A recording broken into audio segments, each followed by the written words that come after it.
Kuwait தீ விபத்தில் உயிரிழந்தவர்கள் பணியாற்றிய நிறுவனத்தின் முக்கிய பங்குதாரராக கேரளாவைச் சேர்ந்த தொழிலதிபர் இருக்கிறார்.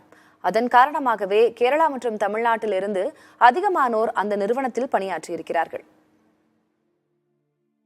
கேரளாவின் திருவள்ளா பகுதியைச் சேர்ந்த தொழிலதிபர் KG ஆப்ரஹாம், KGA குழுமத்தின் உரிமையாளரான இவர் கொச்சியில் உள்ள கிரவுன் பிளாசா என்ற நட்சத்திர விடுதியின் சேர்மனாகவும் இருக்கிறார். கேரளாவில் பல்வேறு துறைகளில் முதலீடு செய்துள்ள KG ஆப்ரஹாம், குவைத் நாட்டின் பெரிய கட்டுமான நிறுவனங்களில் ஒன்றாக அறியப்படும் NBTC குழுமத்தில் முக்கிய பங்குதாரராகவும் நிர்வாக இயக்குநராகவும் இருந்து வருகிறார். இந்த NBTC நிறுவனம் 1977ஆம் ஆண்டு முதல் இந்தியா மற்றும் மத்திய கிழக்கு நாடுகளில் எண்ணெய் சார்ந்த தொழில்களில் ஈடுபட்டு வருகிறது.